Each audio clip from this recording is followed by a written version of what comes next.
How he is? Wednesday, lads. Wednesday, and we are doing good.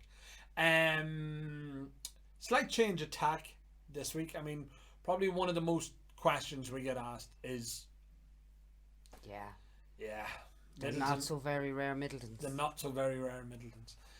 They are. They're still Yeah. look. I mean, on the scale of things compared to production numbers in Scotch or bourbon Yeah. or Japanese, they are a rare product. I think at the time it was to elevate the name amongst other blended whiskies and all that sort of stuff. And again, so 1984 was the first year of Midleton Very Rare, and we sort of said, look, as I say, it is one of the most questions we get asked about.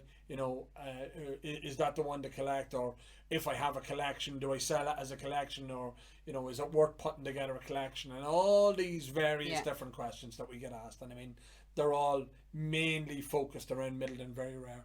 We get the emails at times from people who've found the bottle when they're doing a house clearance, or their dad had the bottle from Yeah. years ago, or their mum had the bottle from years ago. We have a limited edition bottle here, and it's signed by the master distiller and all them sort of things. And some of it makes us giggle because I think it's because so many's come through Irish whiskey auctions yeah, that we're nearly seeing them in our sleep. yeah, You know what I mean? yeah, And yeah, yeah. But look, the story of it is it was a product that was released in 1984. We have had some of the first 1,000 bottles, so they were done in a narrow box. They were literally just a cardboard yeah, sleeve I think we've had that two were of them done in the 5 years. in the 5 years that we've done. We've only had about two of them, so they were the very first ones that was done for Shannon Airport. They were actually put through Shannon Airport for the duty free down there, and that was it. They weren't literally anywhere else bar the distillery and Shannon Airport, so they were a Midleton Very Rare. Yeah. 84, 85, they changed. They brought out this new product, and they didn't know how the public was going to welcome it. They didn't know how it was going to be received, so it was a trial for them on their behalf, putting it into pubs. It was a premium product when premium products didn't exist. You had your Jameson, your Powers, and your Paddy. I mean, that was about it. So there wasn't much of a selection on your Bushmills, but there wasn't much of a selection of whiskey. It has grown to become they call it the pinnacle of Irish whiskey, but it is going to become the mainstay of Irish whiskey, particularly from a collectibility part. The numbers are a closely guarded secret from Midleton themselves. They'll give out the third secret of Fatima. They'll give out about where the aliens are hidden, but you'll never find out how many bottles are released in the Midleton Very Rare annual release. The speculation is just mad. There's been, people would sort of treat it as being three incarnations, now a fourth with this year's one. Three incarnations of the presentation of Midleton Rare. But in truth, there's actually been a lot more. And you just commented on it with some of them. But we'll start on the white boxes. I mean, the white boxes, a perfect one comes with the outer cardboard sleeve, so that should be in good condition. There's one that's in really good condition there. So that's the outer cardboard sleeve. It comes with the inner box, which is also that yellow lined fabric. It also should have its invitation and should have its certificate of authenticity. Is that the word, Katie? Yes. The numbers should match. Again, look, the fact that these boxes have survived that long because they were just a cardboard box is really, really good. Yeah. We have seen boxes like this one or bottles like this one, which is in really, really good condition. I mean, it's nice, clear on the bottle. You can tell that it was held somewhere nice and dry and out of the sunlight. It's not faded. The discoloration on the box, I don't know if the camera picks it up, but that yellow sort of haze that's on it, that's actually in the boxes. Yeah. I've never seen a white one. It's the outer sleeve should be nice and clean and white. And then the bottle itself, as I say, should have the number on it, nice clean seal, just the no discoloration or no fading in the bottle itself or in the labels itself. Good fill level. People get hung up on the fill levels of the 80s bottles. They were a screw cap. I personally don't believe that the quality control was as good then. Oh, probably not. I think that there was. I won't be as malicious as to say that I think the 88s and the 89s were actually short filled on purpose. But a lot of the 88s and the 89s are short fills, are low fill levels. So sort of about there. Yeah, shoulder and stuff like that. So we have seen them slightly lower. Top of the label as well. In and around there is the point. They are highly collectible. I mean, they have really grown in years to come. In years gone by, the 88s. I mean, an 88 was bought for £44, wasn't it? We had the one with a price on it. I think it was £44. To now, I mean, the flagship bottle that was in perfect condition, literally like it came out of the factory, sold for €30,000. Yeah. So from £44 to €30,000, not a bad old return. Beside that, we had, so 1990 they changed to the wooden boxes. So the presentation was changed. I think it was a twofold thing. I think it was to try and reinvigorate the brand. Don't forget, our country was just coming out of we were still in the middle of a really bad recession, late 80s. 88, 89, £44 was a ball of money. Oh, it was huge. Mean, nobody was spending that money, and that's why the volumes of them are so low as well. Midleton had cut their cloth. They had reduced the production numbers. So there is lesser of the 88s and the 89s, which are the two flagships. But then they moved to these wooden boxes. And when I said that the presentation has changed, if you look at the plaque there on the 93 as opposed to the plaque on the 97, you can see differences in, the font, in the layout, in the wording, the whol lot. Even on the bottle label. Even on the bottle label, yeah, Kitty, yep. So 1990 was the first year that there was a 700ml bottle produced. I mean, people get hung up about the values of 700ml against 750ml. You can't have a full 700ml Midleton Very Rare collection. You just never.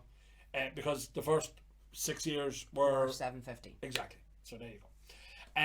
After that, it changed to both a dual release. So you had 700 for Ireland and 750 for the rest of the world, for America, predominantly.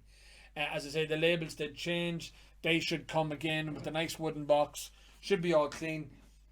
Just note for guys, these are buggers. If you stack the boxes side by side, they scratch like hell. So if you're shipping the bottles or moving the bottles or storing the bottles, be careful with the hinges. We would always stack them that way, side to side, and then put packing between them, because these hinges are notorious for scratching the outside of the boxes. The smaller hinges too are just as bad. Stick out as wee bit. So again, you should have the bottle, a pristine one. It'll have the white neck stay. It'll have the wee wooden neck collar. It'll have the two pieces of paper, which is the matching numbers, certificate and invitation, distillery invitation. We've had them over the years with people writing their name on distillery invitations who maybe never quite got to go down and hand it in. And we've seen ones with half of it gone, where they have gone to the distillery and redeemed the invitation. And even if half of it's gone, it doesn't matter. No, still does. And the only thing is, if you can get replacement paperwork, but the numbers won't match. And it was right up till 2010 is when they stopped printing the number on. That's on the why me personally. Yep. I don't think it really matters. Oh, it does, kid. Yeah, it does. A collector is looking for a full house. He's looking for good fill level, good box condition, paperwork, matching numbers. I mean, look, an anorak collector, somebody who's really gonna, be insistent on it. Now, I've always had the thing of people say to me about 700ml against 750ml. My answer always is, if you've got a full Midleton collection, I don't care whether it's 700 and 750ml. I think it's exceptional that you have it. Yeah. There's a lot of work involved. For me, the true unicorn would be a 750ml full collection. Yeah. I know of many people that have full collections, and I don't know of one full Midleton 750ml collection. Yeah. I know there was a couple of guys in America who spoke to me about trying to put it together. I don't know whether they succeeded or not, but again, to me, that's the proper unicorn. anorak And collection. the problem is, past 23, can't have it anymore, because America doesn't get 750ml anymore. Oops. Yep. So again, the changes, the subtleties and the changes is gonna change it up. Obviously 2017 was that's 2018 that's up, but 2017 was a bit of a weird year as well because we had both presentations. Yes. What drives the prices of Midletons? You know, we have the 2014 was driven in price because you had the change of master distiller. So you had the change from Barry Crockett to Brian Nation. You had the 2020, which again 2017, which we had two presentations of. Yeah, because they were launching the new box. The new box, so they had the. I'm not going to be as bold to say that some leftover boxes that they wanted to use up. Probably. But that's exactly what happened. And then they had the new presentation as well. And then 2020 was obviously the worldwide pandemic. Production numbers were low, but it also was Brian Nation's final year of signing the front of the bottles as well, his signature on the front of the bottles. We then moved to Kevin O'Gorman, who is now our current master distiller, or not ours. But in the whiskey in general. I don't own Midleton. No, you don't. Mine own it. Even a little bit. Mr. Alex Ricciard. But look, that's what drives these prices. And then you will have anomalies in the years. I mean, you'll have things like 91s, 93s, peaks and troughs. Again, the questions we get asked. Why is it higher in one month and it's lower in the next month? It's literally that month. It's a snapshot in time. Whoever's looking for the bottle. They happen to be on the auction that month and they were looking for it. Or they realise that that's what they're missing and that's what they want. Yeah.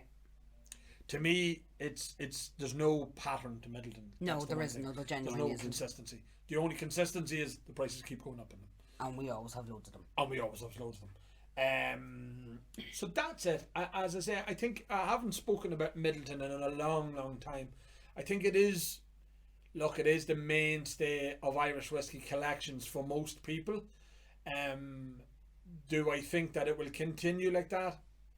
It's hard for me to see past it. It really is. I mean, you know, anybody who's starting now, if they've collected the last few years, when they ask my advice, I say, look, shopping backwards can be expensive. Very. You know, maybe if you can get from 17 when they changed the packaging up to modern. But you've got a couple of pricey ones in that. You've got the 17, you've got the 20. You know, you can pick up the 18s and the 19s relatively alright. The 21s, 22s, you can pick up alright. Yeah. But it's doing that. Is it worth it? You don't know. No. And unfortunately, that is just the way it is. Yeah. You just don't know. Yeah. It is a tough one. It's like anything else, you're taking a punt. You are taking a punt. Worst case scenario, you can drink it. Yes. It's good drinking whiskey. Yes. It's not the worst in the world. Nope. But it's also not the greatest in the world, my opinion as well. I think some of it's really good. And there is variances in it, and that's the one thing that sets it apart. I mean, they do tweak the recipe or the blend every year. They are all at 40%. You know, people would say, well, you know, maybe it should be at a higher ABV, but look, people will always have opinions. Oh, of course. They're like holes. Bums. I was about to say bums. Were I don't know what you were going to say there. Opinions are like bums. Everybody's got one. But keep it to yourself half of the time. So that's it. We are on Wednesday. Tomorrow's Thursday. I think Sinead had planned for a bit of... we've a few high-end American, a few high-end Scotch there that she wanted me to talk about. And then we go live on Friday, which is Go Live Day. Yay! So that's it. Midleton Very Rare, lads. Do you have a set? Do you have a collection? Is it worth collecting? Do you want one? We got it. Come on board. See yous. Good luck. Bye. Bye.